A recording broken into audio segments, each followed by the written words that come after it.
Hi, guys. Join us today in this episode is the founder of the BAK MEI Kung Fu School in Wollongong, Australia. He's a BAK MEI specialist that has been practicing his art for well over 2 decades, basing his teaching style around the practical techniques he strives to pass on a tactically sound lineage that honors the forebearers of the style.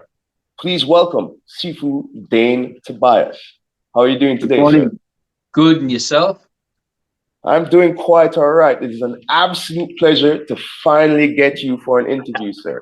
It's been a while since we nearly did it, so it's awesome, for you to have me on. So thank you so much, Sifu. Appreciate it. Thank you very much. Your presence is greatly appreciated, Sifu. Thank you. So, because of the big time difference being in Australia and here me being in Florida, let's just go ahead and not waste any time and get straight into this interview. First and foremost, sir, how did you start the martial arts? Look, I'm 42 years old now, so I started 30 years ago. I started in a Japanese art called Jishukan, which is a really nice art. I got to quite a good level of that when I was a younger man.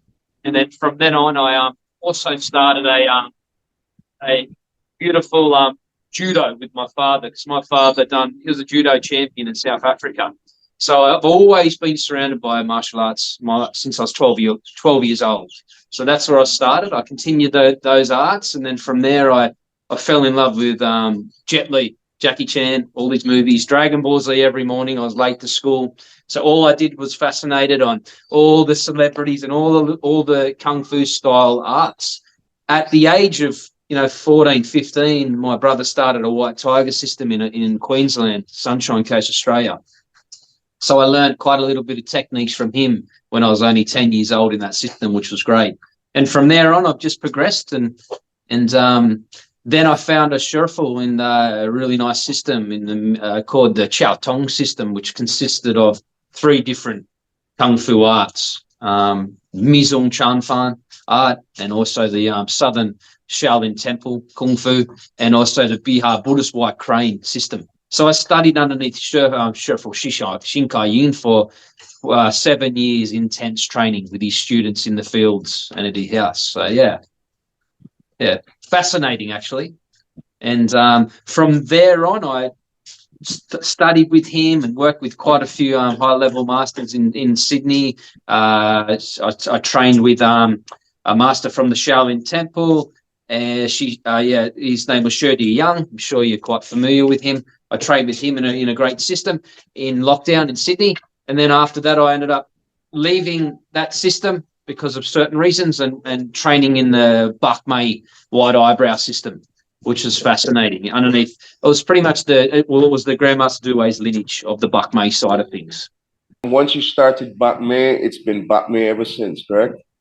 Yeah, I haven't turned back, but I've also kept the really beautiful traditional elements of the Mizung and the Shaolin side and the White Crane, Qigong, and the healing benefit sides. Not only that, that system was highly intense with a lot of Shaolin conditioning work and cardio work and what do they used to call it? Chi Ban Gung kicking and punching and warrior path stuff and applications and combinations and drills.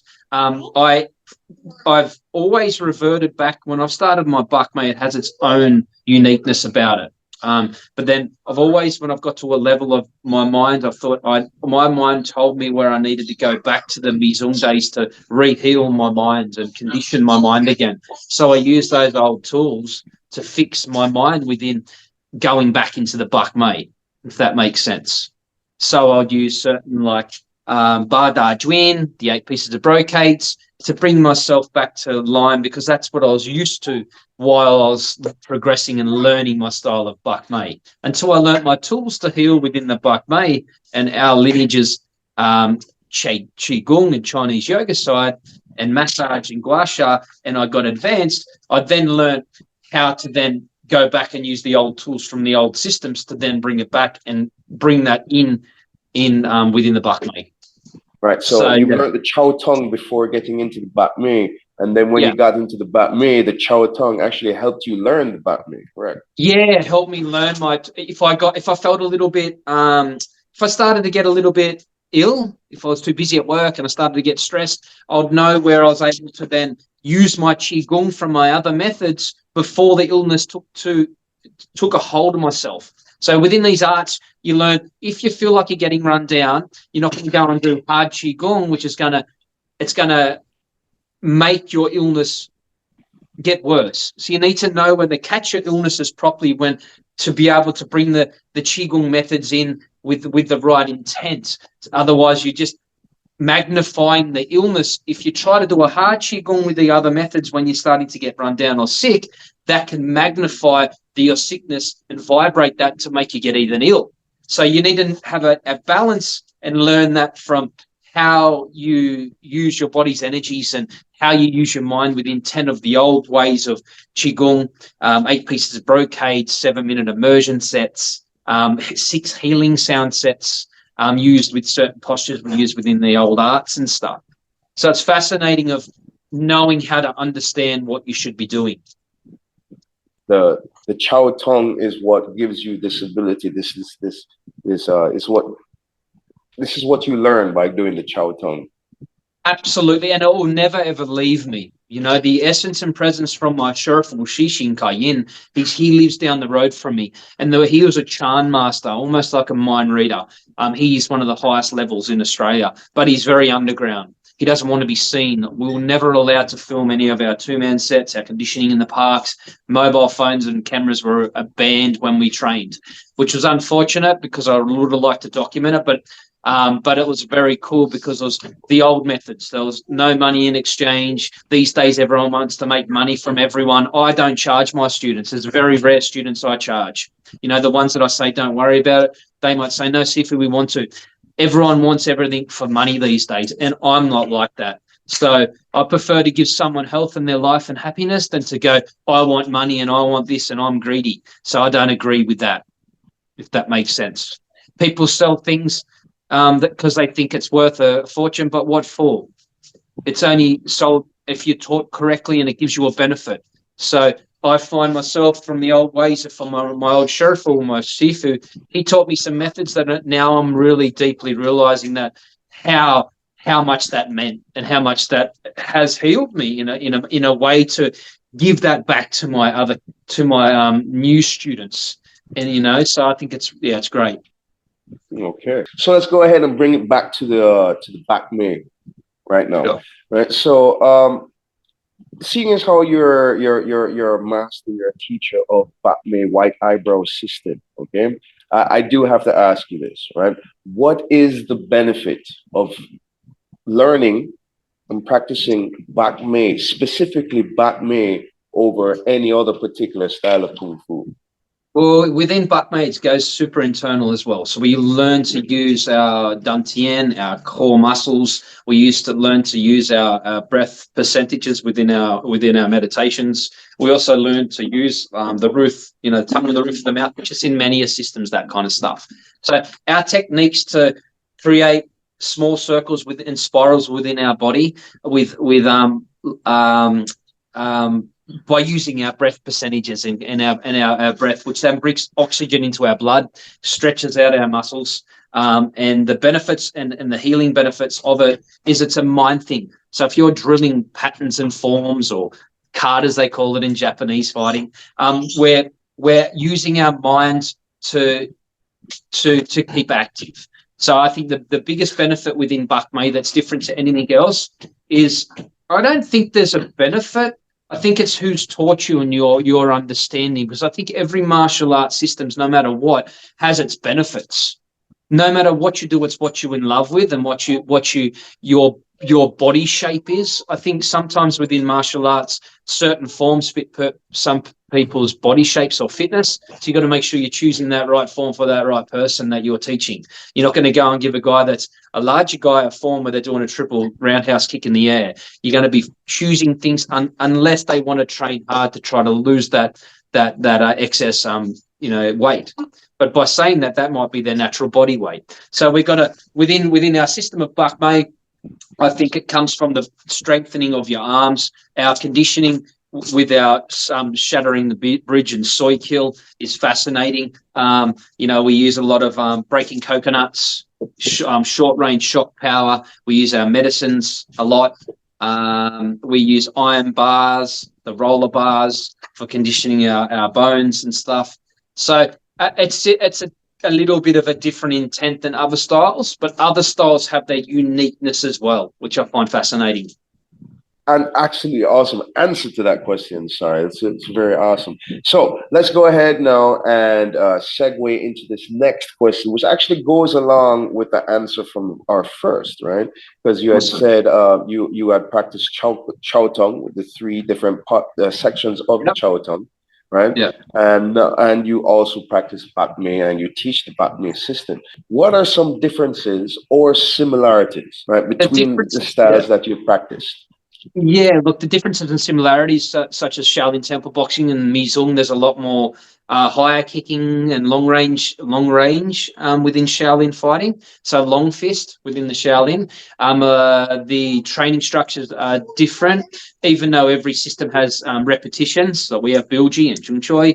With BAK MEI, we have the back fists. Similarities in systems as well. You've got the Lamda back fist. Every system normally has that.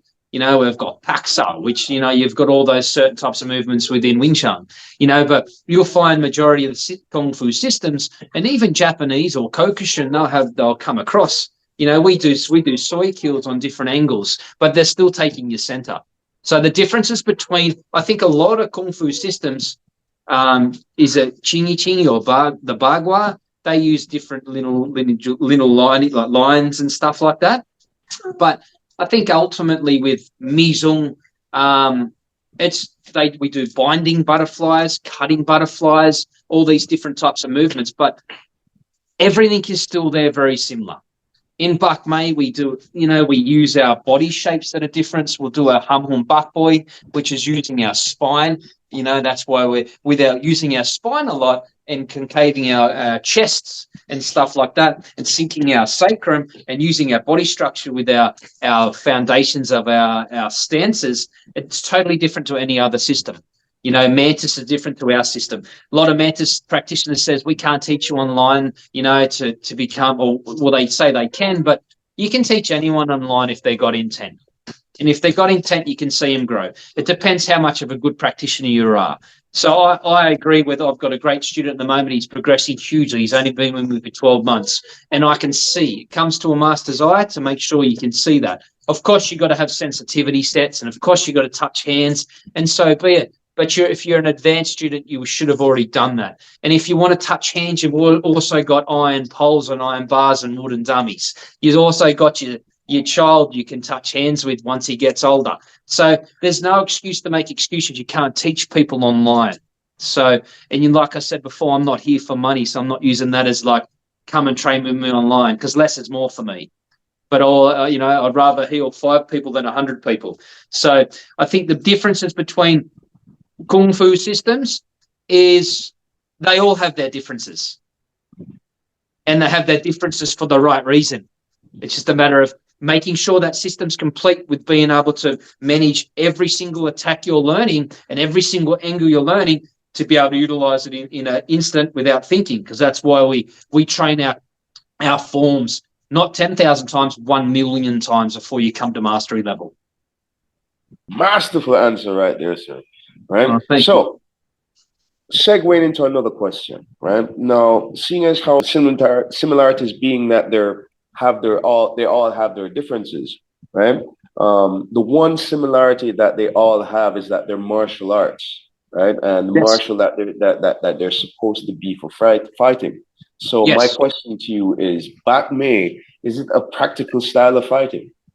It absolutely is, if it's drilled correctly, and if you're actually utilizing any martial. Our BAK MEI, you got to be, to produce ging or shock power, you have to be hitting your bag every day. You have to be conditioning. You have to be shadow boxing. You have to be, sparring with. If you got a partner, it's nice to spar for distance and stuff like that.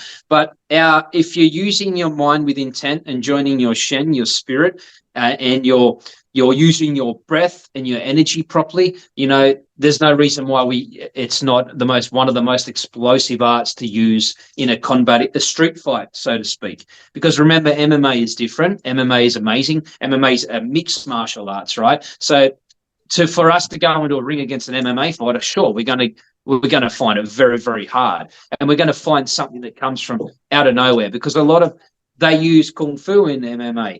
They might not think, but they do. They use Brazilian jiu-jitsu. But what happens if I'm in there, they strike me, and then all of a sudden I'm on the ground and I haven't studied a ground and grappling art? I'm in trouble, and they're going to come fast. So my answer to MMA, fascinating. My answer to every martial, amazing. Everyone should learn ground grappling, Brazilian jiu-jitsu, a bit of judo. But with our arts, be careful, because I've come across a few professional Muay Thai fighters and a few professional boxers, and they've asked me to throw a punch at them.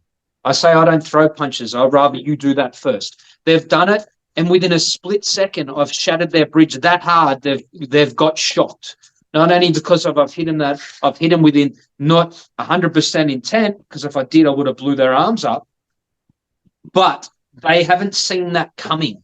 And with an intent from our eye, their eyes will tell all.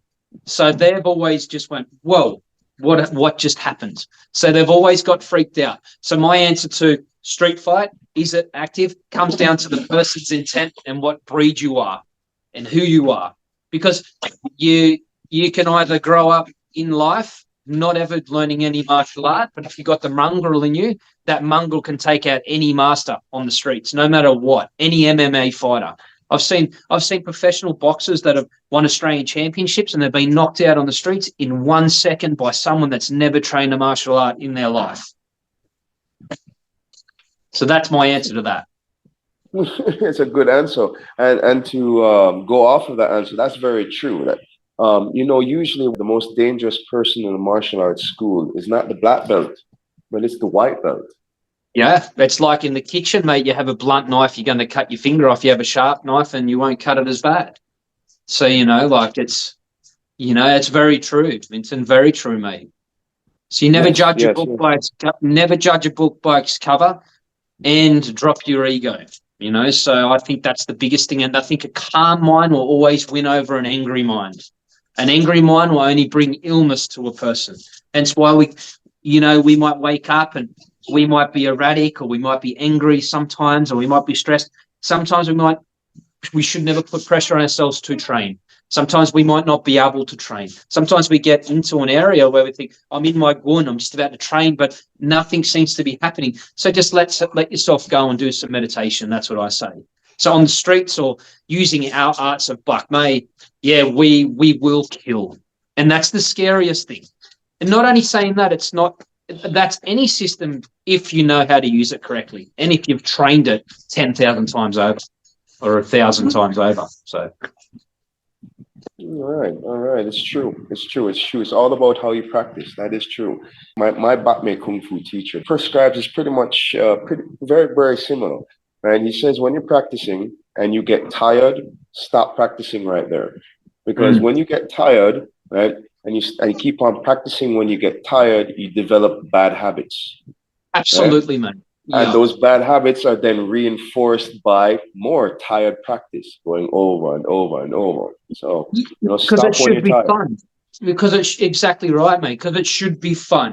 The day you find you're not having fun is the day you should stop.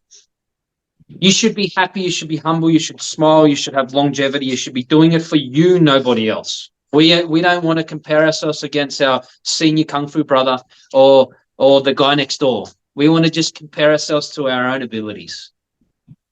And I'm really loving all of these comments. Why? Because these comments help us segue into our next question, Sifu Dane, right? Which is going to be, in your opinion, what is the hardest part of developing one's kung fu?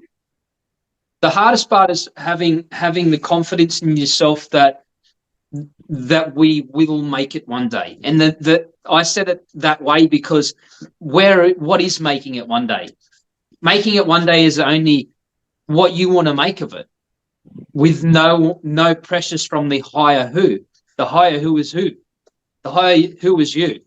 So I think the biggest thing is the hardest thing is your mind.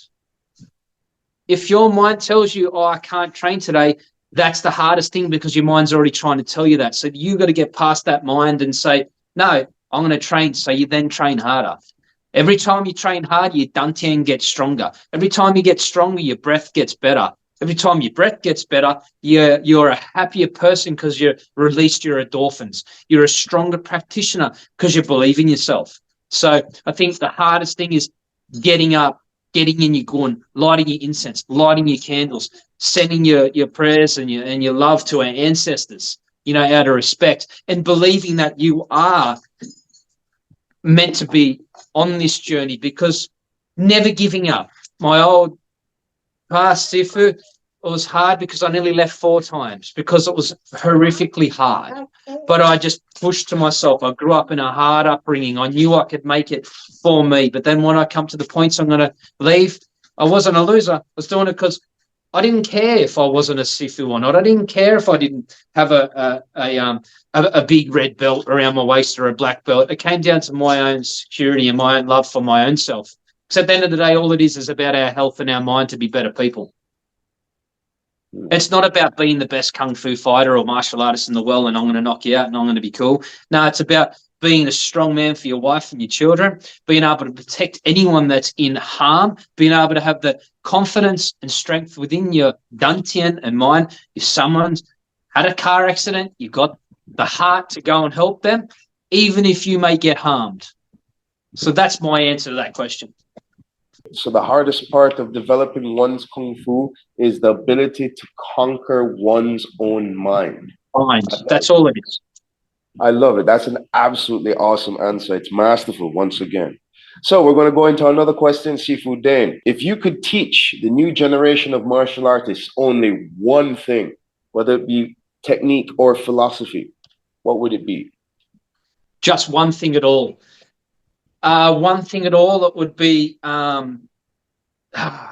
think that my one thing at all, it's a very hard question, that because the harder you go to train someone, the less they want to be around you. So the biggest thing I'd love to train someone, if they came into me, is breathing methods, meditation methods, making him feel comfortable within my surroundings, giving him my energy to be able to learn how to just sit for 5 minutes and not listen to any chattering monkeys in the world that's going on. Within silence, that's what my thing would be. Because if you're able to do that and be comfortable with one person that you feel comfortable with around you, and you're learning a certain art without telling him too much information, and then going into doing, some light push-ups and fitness and stretching and skipping and a bit of shadow boxing, that then will bring them back to them feeling comfortable without feeling overwhelmed. So building a platform and the staircase within training methods is important than getting someone in there and going, right, cool, get your gloves on, we're going to beat the shit out of each other for 15 minutes. Some people may want that, but as a beginner, sometimes it's nice to, I always revert myself back to nurturing people, because some people, not everyone has an easy life. A lot of people I've helped in life, they've been people that have near been on suicide. So I've helped them out of psychiatric wards. I've helped people out of, areas where they've been ill with food. So I've helped people with, because I'm a chef by trade. So I've cooked for some of the world-class princes and queens around the whole world.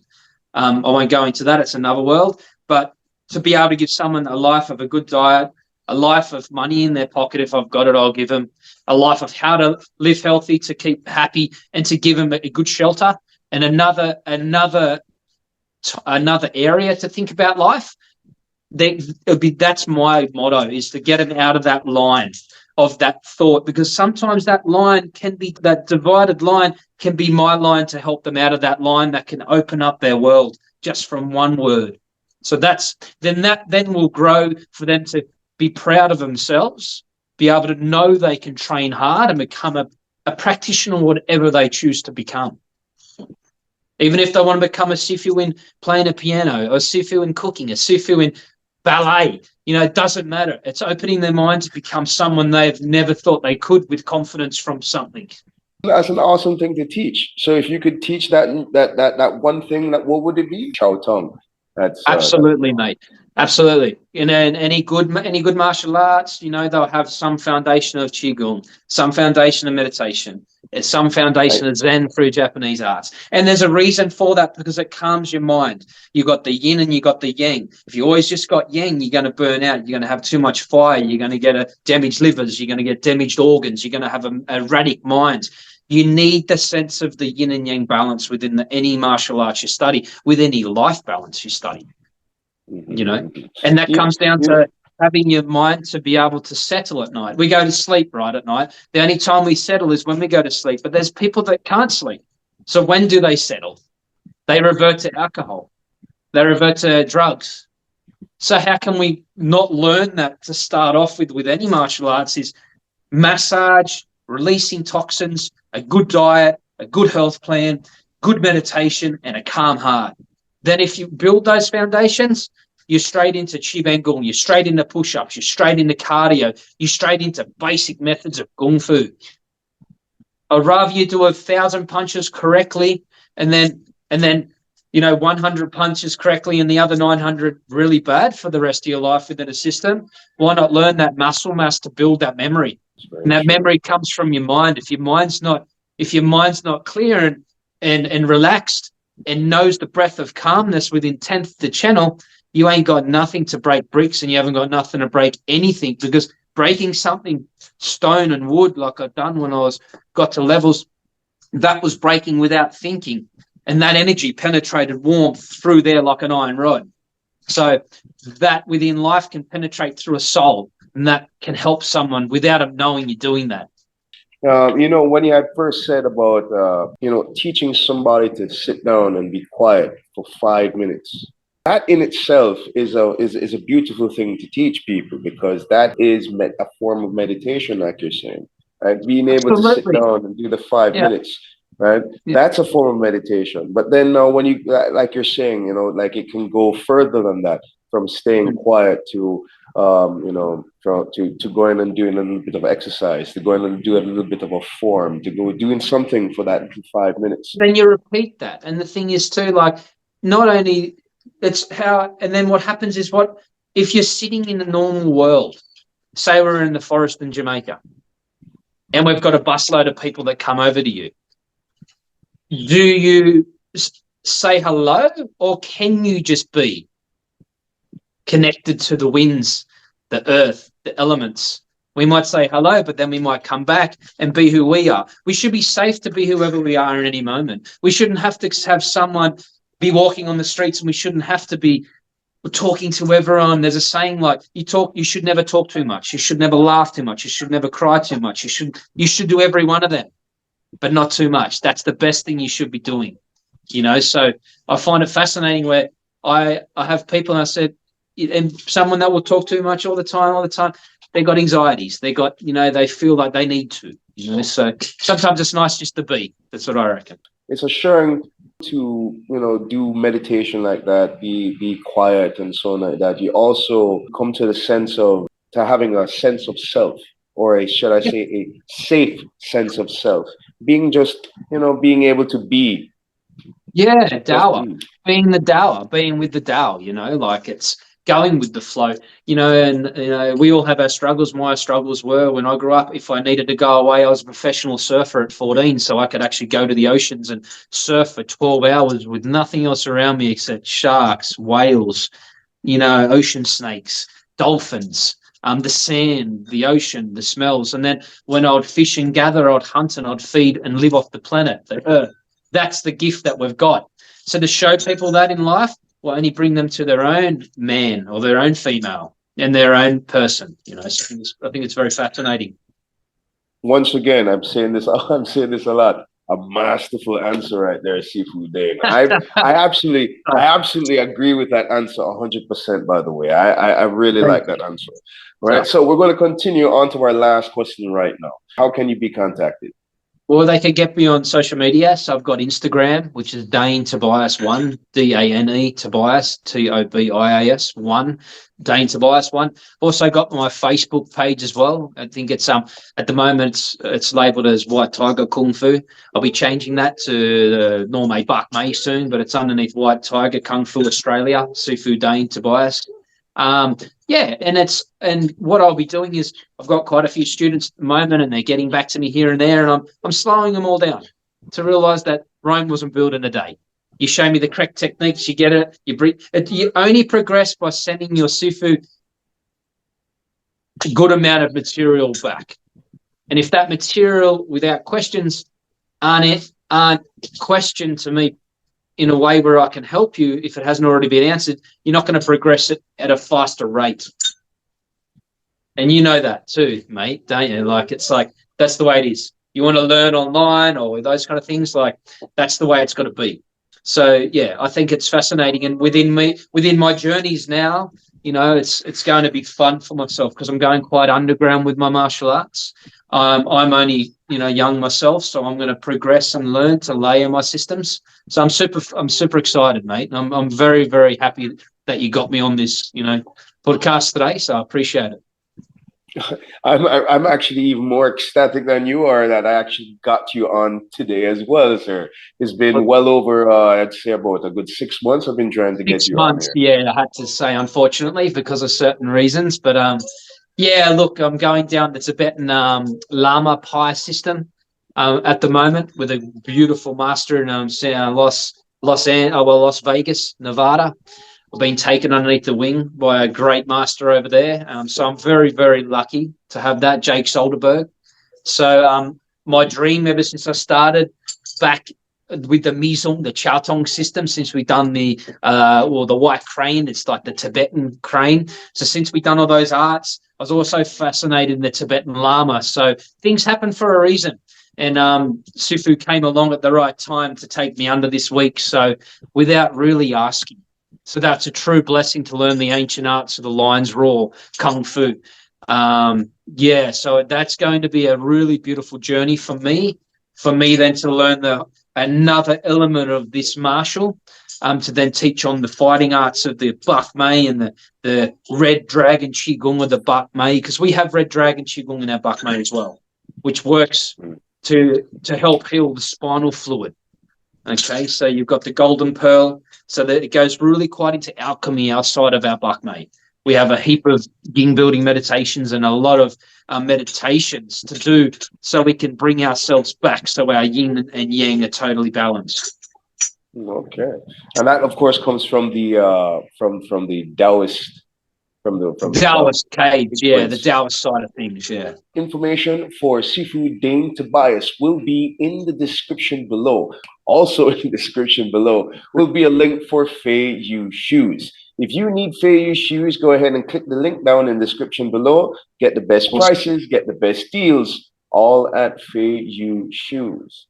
Sifu Dane Tobias, I do have to thank you. Appreciate it. I learned a lot, of course, about the Chao Tong. I learned about your lineage of BAK MEI as well. I hope to talk to you again soon sometime, sir.